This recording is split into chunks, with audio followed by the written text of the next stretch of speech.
This is a reading of my text from my computer, and I will do my best to get as much as I can in.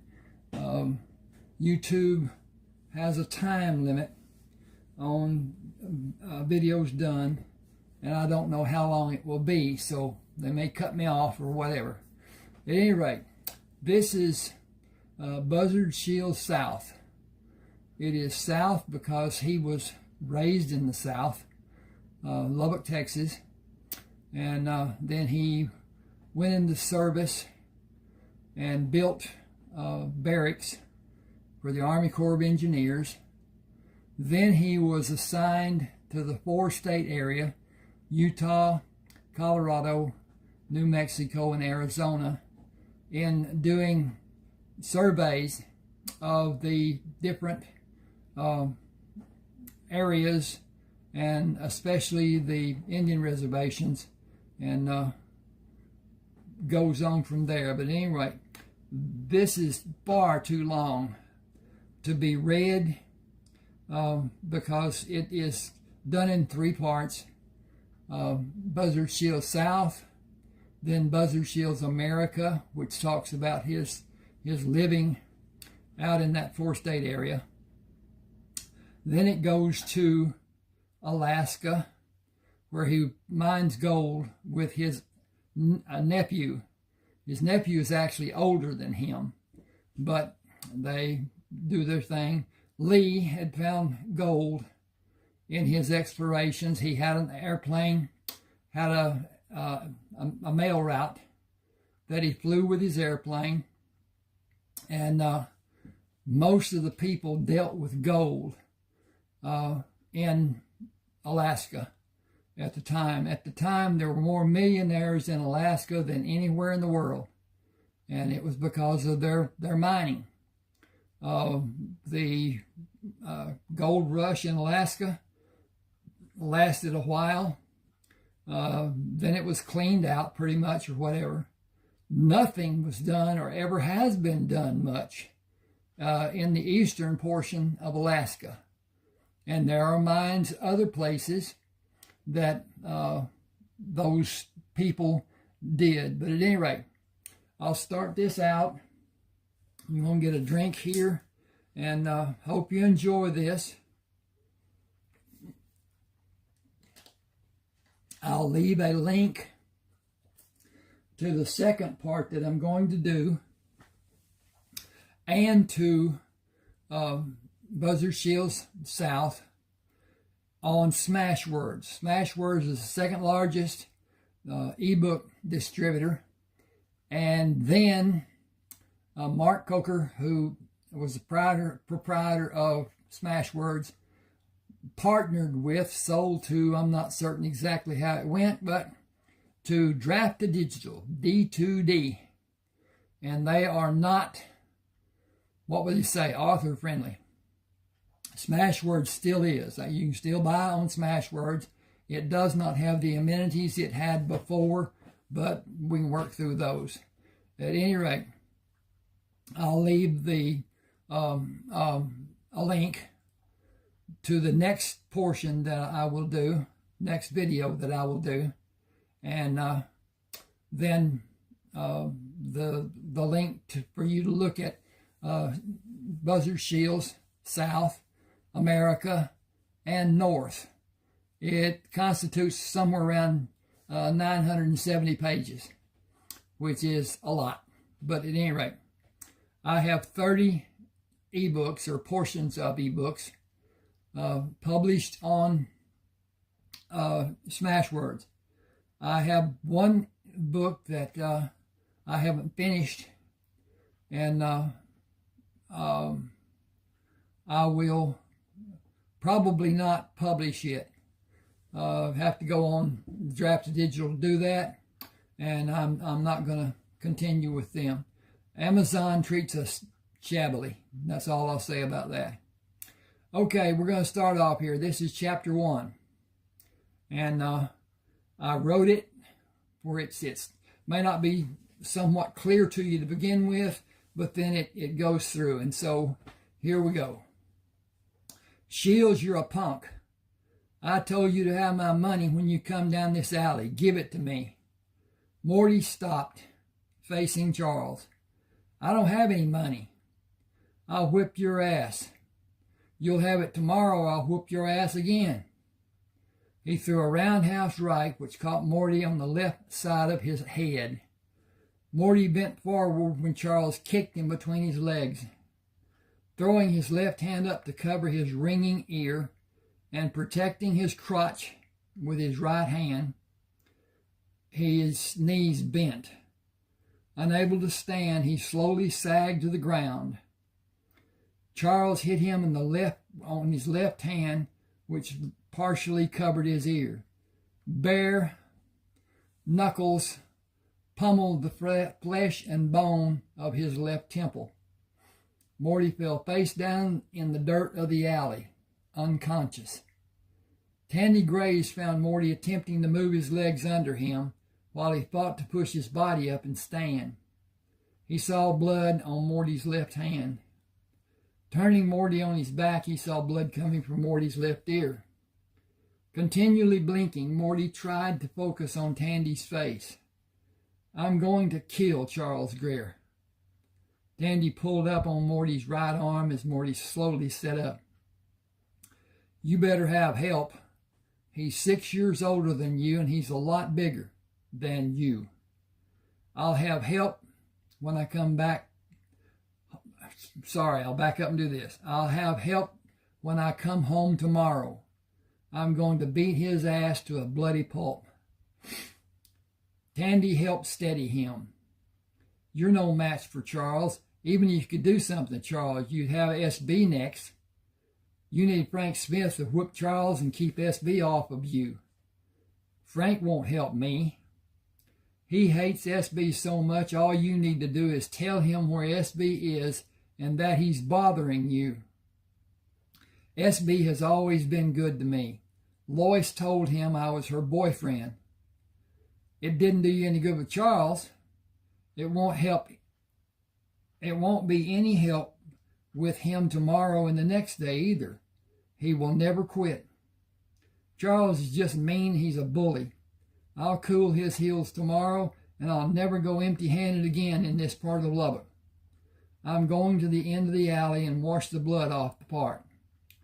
I'm going to the end of the alley and wash the blood off in the park before I go home. Can you help me?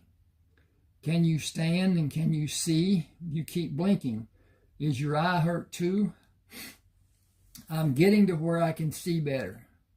He about knocked me so silly I wonder if I was out. He's a coward and a bully. I'll fix his wagon if he's waiting on me tomorrow.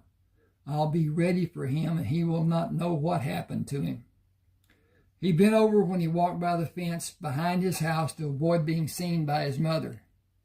At the end of the alley, he looked both ways to cross the street and went into the park.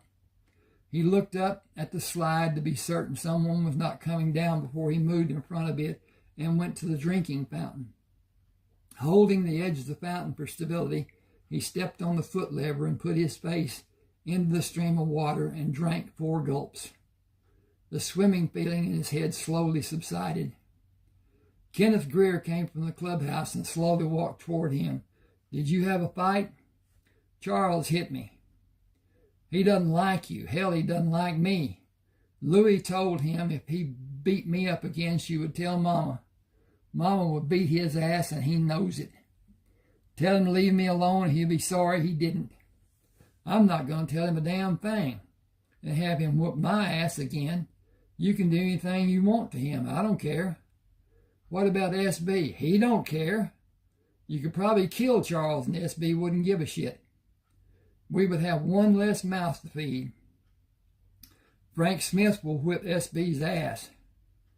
Damn it, all the hell, don't tell Frank that SB did anything to you. I won't, but I'm going to beat Charles to a pulp. SB better leave me alone. You couldn't in a million years. He's twice as big as you. He'll always be too big for you. He better leave me alone. I'm not getting into it. Do whatever you want, but you better be ready to get your ass kicked. You try to fight him and you'll get him mad and you're going to be in deep shit. Don't go the same way you always go to get home. Go around. I tried that. He saw me and dragged me into the park and threatened me. I think the only reason he didn't do anything to me, he was afraid Frank or Jerry would see. Jerry would tear him a new ass. Phyllis could probably do it. Phyllis could. Nobody is dumb enough to lay a finger on her. She's my friend. Louie is your friend. Phyllis is my friend. Lois is my girlfriend. We kiss sometimes. She likes me to hug her. Better not get caught. We won't. Marty walked up Auburn Street with Kenneth until he turned to go to his house, then turned back to face Kenneth. Charles better leave me alone. That ain't my problem. It's yours.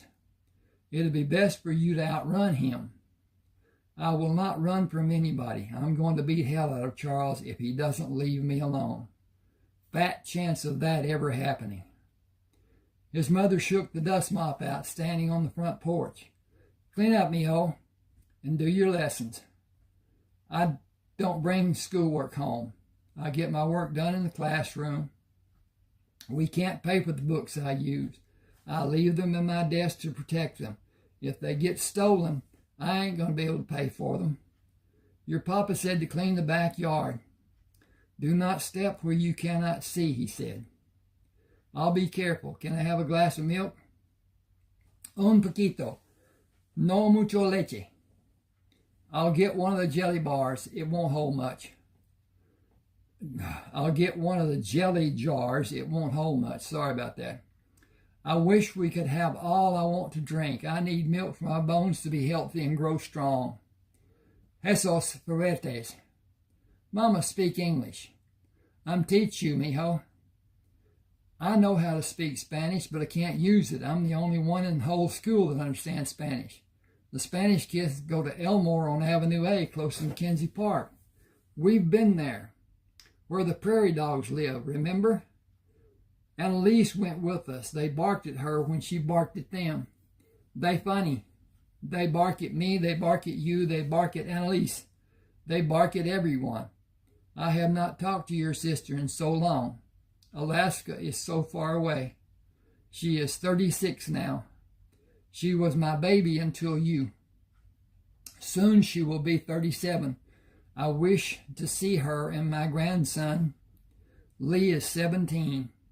He will be big now. I don't know. I have been your baby for 12 years.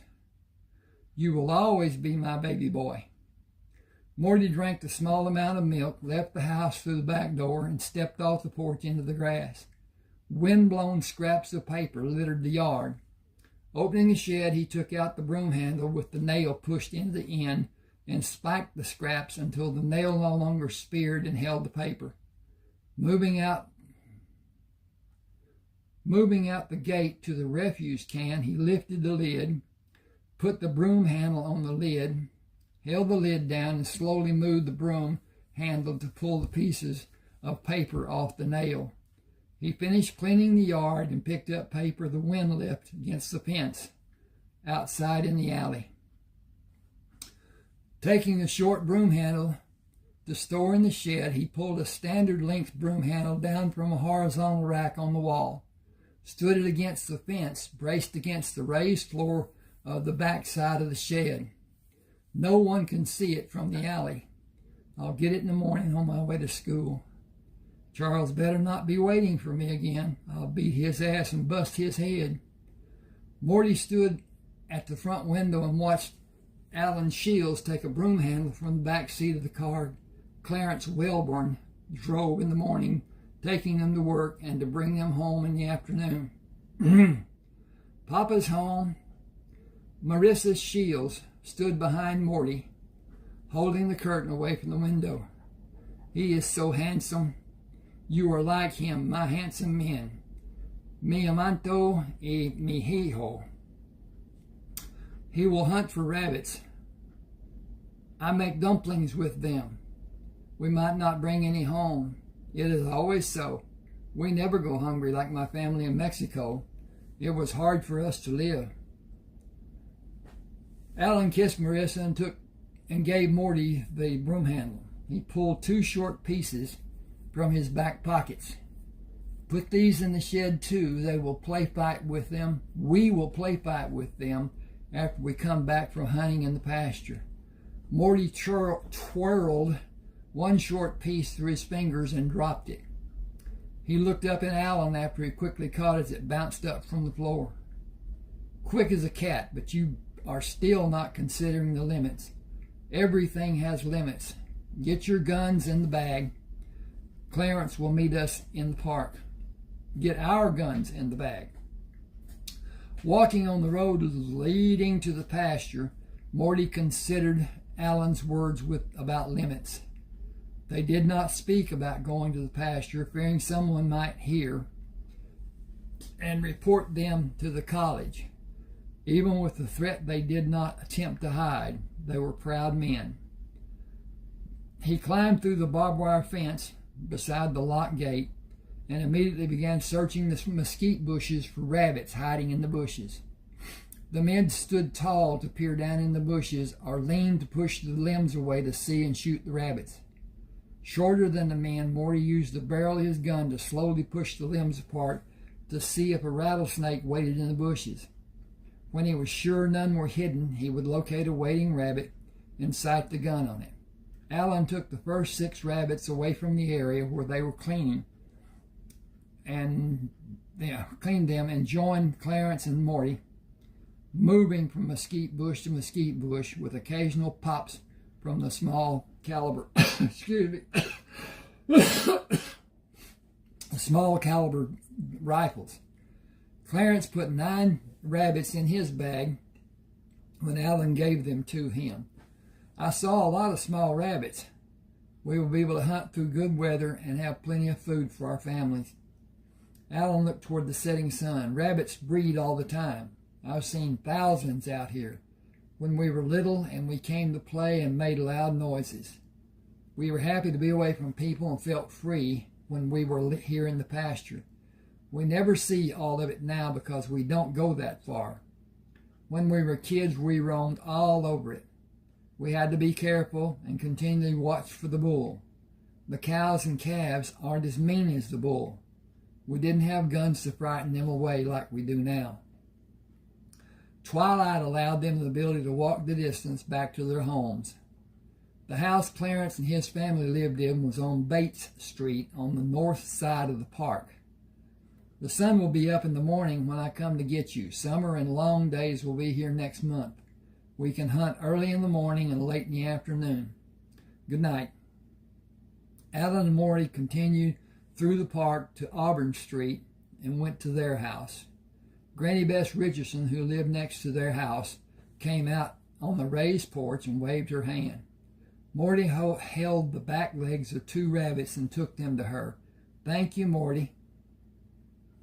She waved at Alan. Tell Marissa I said hello, okay? Yes, ma'am. He moved down the steps and hurried to join Alan, carrying the gun with the muzzle pointed down. We will give the rabbits to Mama and go out back. Have you been practicing the new moves I taught you using the broom handle as a weapon? You said it was for me to learn to do a dance. It can be useful to accomplish many things. It was for you to exercise in a different way that I first started instructing you. We have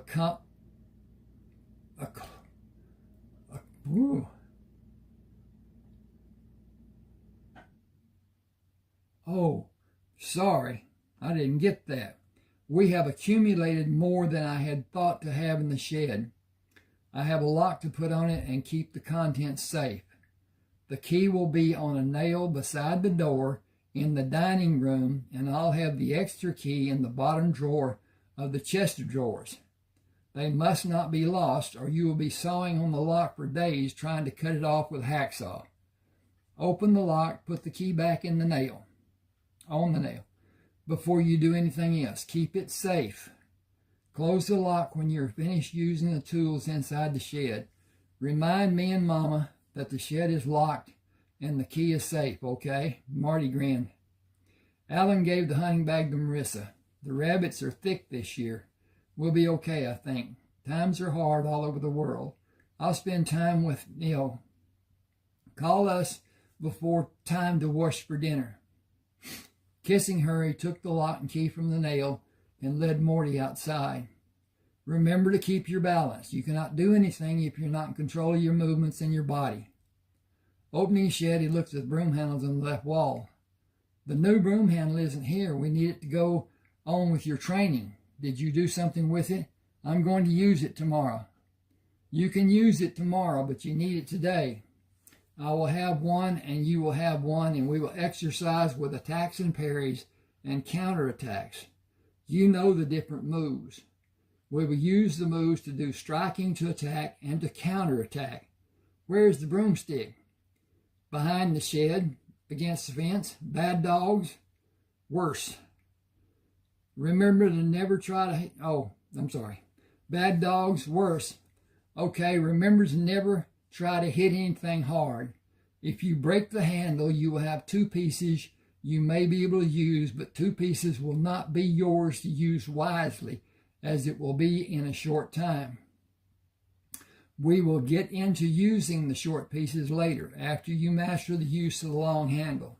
It is almost the same, but it gives you more options and requires greater strength when you use the short pieces.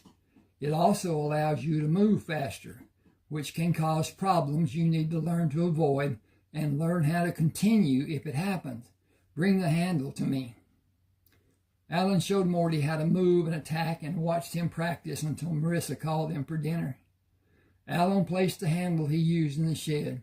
Put the broom handle back where you had it. Remember to be deliberate in your moves until you feel you know your opponent. Then do what comes naturally to you. Don't let one strike by your opponent defeat you. Act as fast as you can to gain the dominant position and strike faster and more often. Physical action is important. Mental conditioning is the only measure of winning or lack of it. Phew. Got to remember and do this again.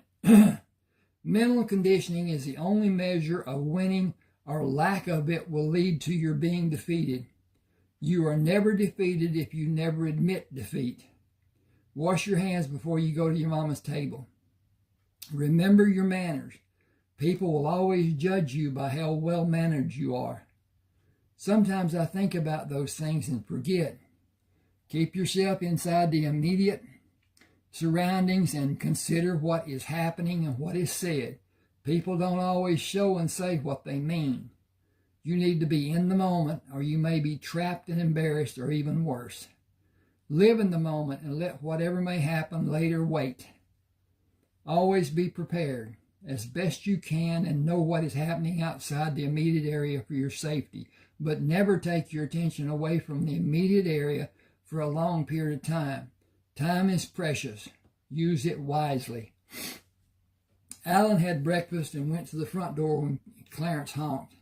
He kissed Marissa and whispered, "Hijo has something special he will do today. Act like you don't know anything about it so he doesn't get swelled up in his pride." "I know nothing except what you tell me." "I would not know that if you only kissed me and left for work as you always do. Now I'm expecting his news of what happened." "He may not tell us anything. I want you to be attentive when he comes home from school for any indication he may give you." Morty washed at the sink, dried his face and upper body, and put on the only shirt he had to eat the breakfast Marissa had on the table. He thanked her and went out the back door to retrieve the broom handle. He happily twirled it as he walked down the alley until Charles stepped in the alley in front of him. "Give me the money you have." "I don't have any money." "I never will have." "I'll whip your ass again. Give me the money." "Everyone has milk money or lunch money. You aren't carrying anything to eat, so you have money. Give it to me." "I don't have any money to give you. I never have milk or eat during the school days." Charles threw a straight right punch that Morty parried with the broom handle, did a spin to his right to move forward, and struck Charles with a solid blow across his back. Charles turned to face Morty, believing Morty would be off balance by his turning. Charles threw another straight right. Again, Morty parried the fist away, did the same spin, and struck Charles harder than before. I will hit you harder every time you try to hit me. You've been lucky. I'm going to whip your ass. I always have. I don't care how bad I hurt you. He started to lunge at Morty and felt the end of the broom handle plunge into his chest. As he attempted to grab the handle, Morty dropped it away from his grasp and brought the handle around to hit him on the left side of his face. Spinning the handle in front of his body, Morty struck Charles on the opposite side of his face and on his left hand, then across his right leg.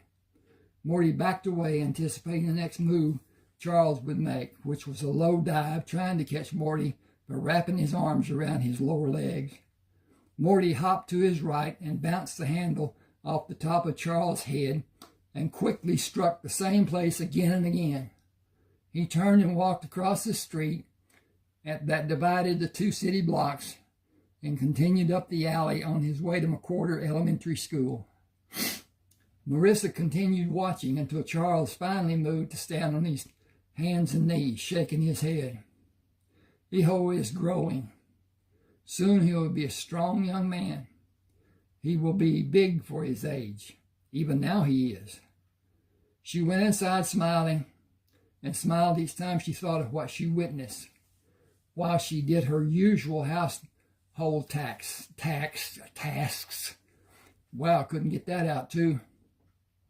Morty moved through the door of the classroom, sat in his desk, and placed the broom handle on the floor beside his desk.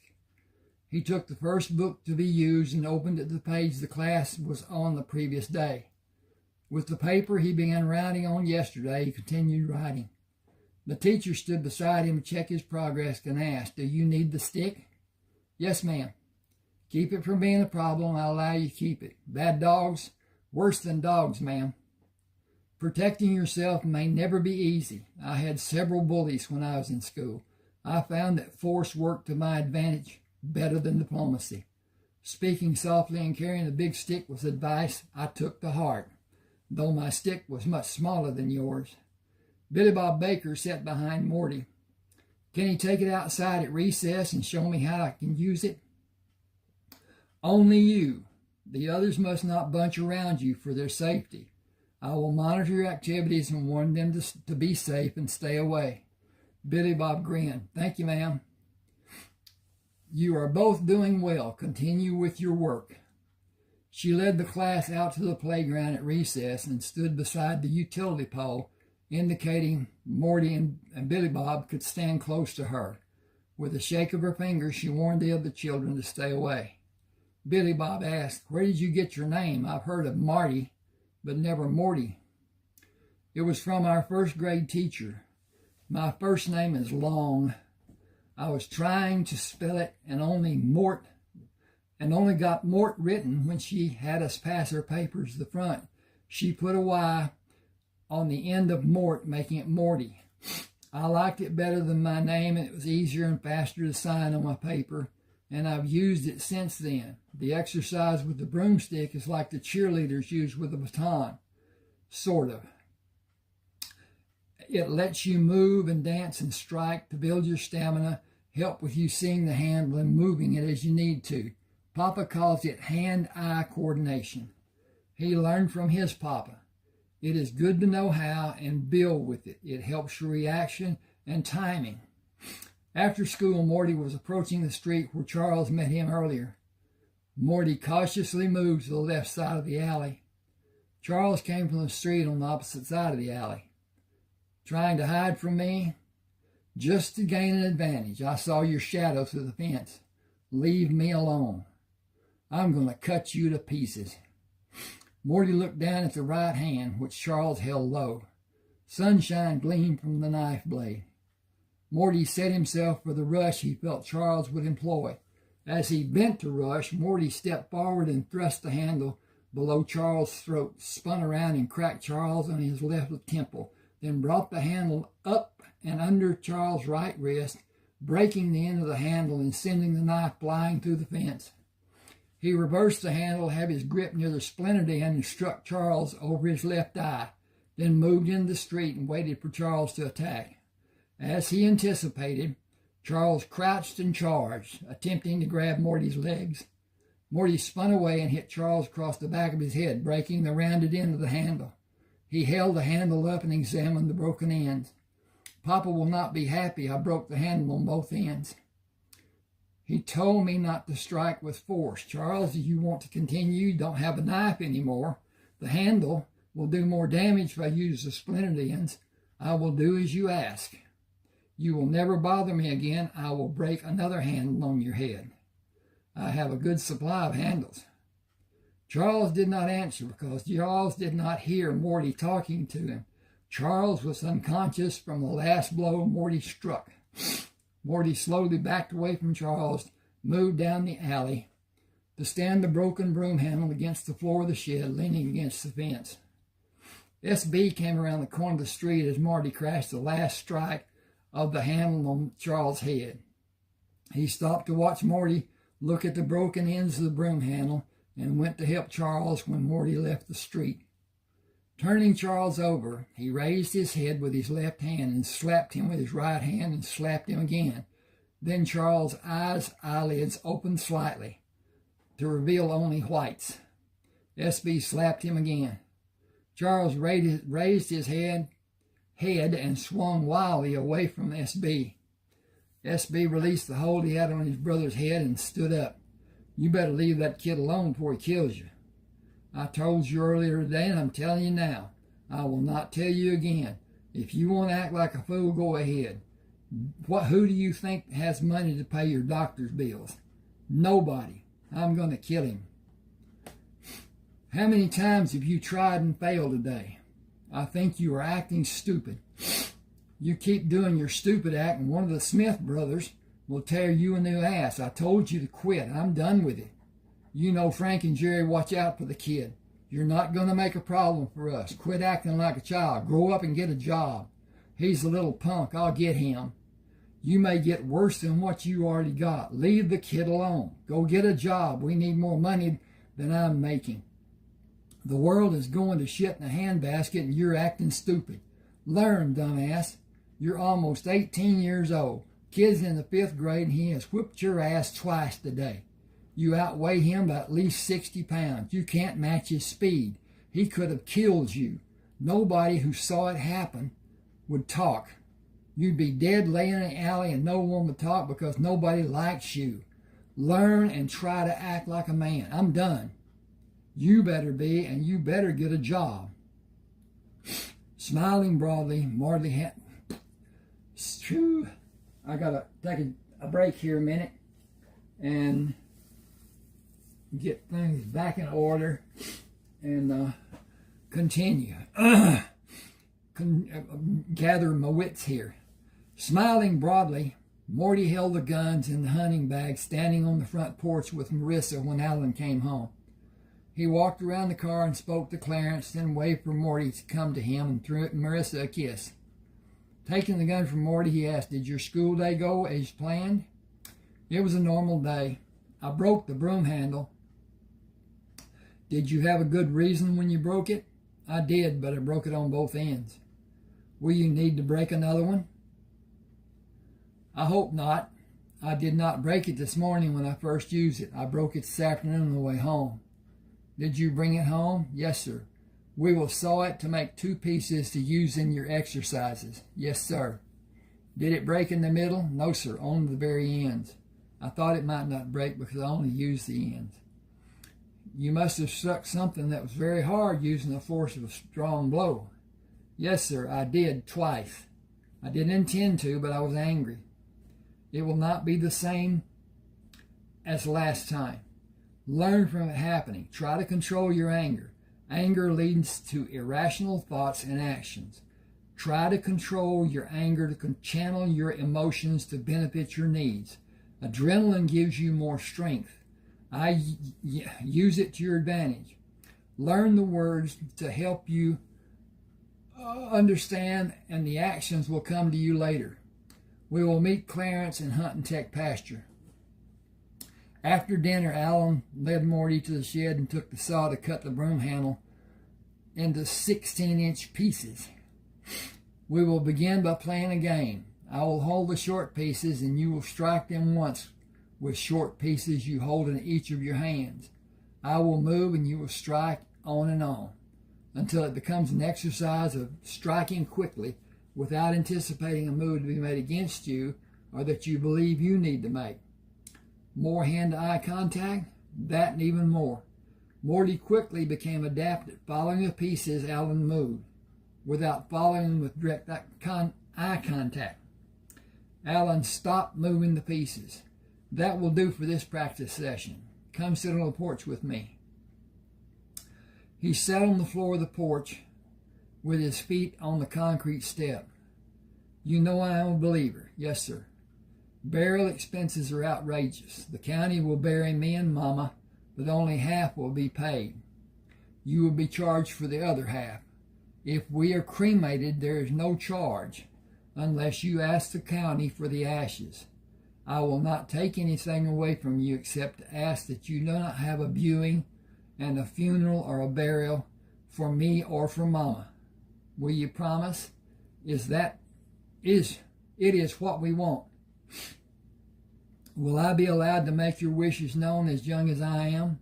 As our last survivor, you will. Then I promise. Do you think something will happen? Those that are supposed to know predict hard times to be coming. I don't know where they have been living to think we aren't already having a hard time. The rabbits are letting us eat well, or we will be having vegetable soup every meal. If something does happen to me and Mama, join the military. You're big for your age and you've already passed for 15. In a year, you will be able to convince someone you're 16 and you can join the Army. The Navy and the Air Force will look at you more than the Army will to determine your age. You can do carpenter work. It is needed because the services are rebuilding. You must always have a plan to use. Look for the best way out of your predicament. It may not be the most enticing choice, but follow your instincts. Do you have something wrong with you? You're scaring me.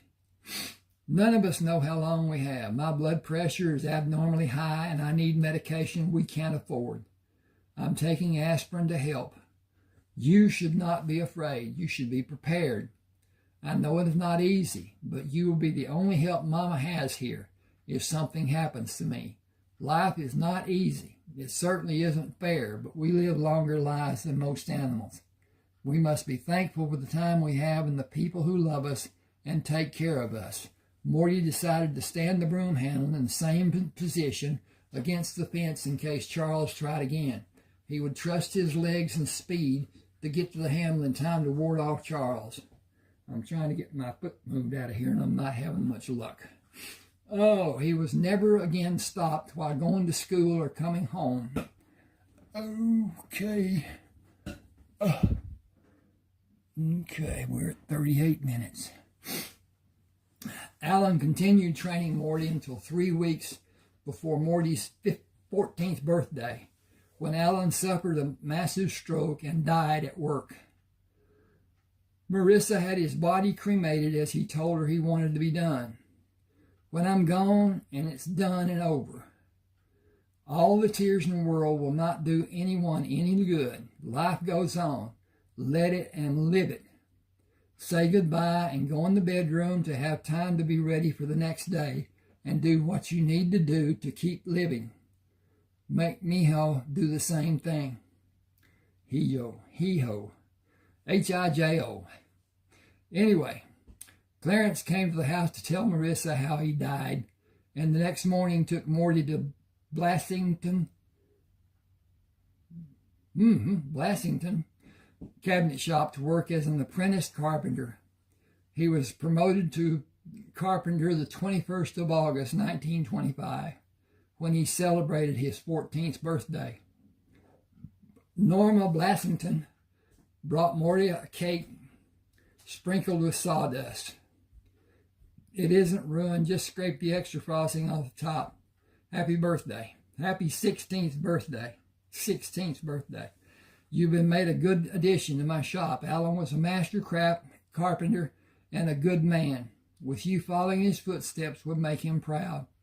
Marissa bought a foot pedal activated washing machine to do washing for working women. I'm going to stop here and talk about this washing machine. It had a foot pedal that you stepped on, pushed down, let up, pushed down, let up, and it made the inner barrel move like a normal washing machine will, but it didn't oscillate. And Mother had one. It had a wringer on it that you took the clothes out of the washing machine, run it through the wringer, then put it through a wash tub of some sort, and got the soap out of it, ran it through the wringer again until it was free of water and the soap was gone from it. She used that until we left Lubbock when I was 14 years old and went to East Texas to stay with my grandmother and my aunt and uncle. At any rate, it's enough of that. Okay. Marissa bought a foot pedal activated washing machine to do washing for working women. Clarence took Morty to Robert's Auto Repair, where they were employed. Oops, I missed that. Didn't get it to move. As assistant auto mechanics from 5:30 until 11 at night, 7 nights each week. Christmas Eve of 1925, Clarence stopped the car at the intersection of College Avenue and 4th Street. Working at Blassington's from 15 to 7 until 5:15 and Roberts from 5:30 until 11, we make $6.75 a week.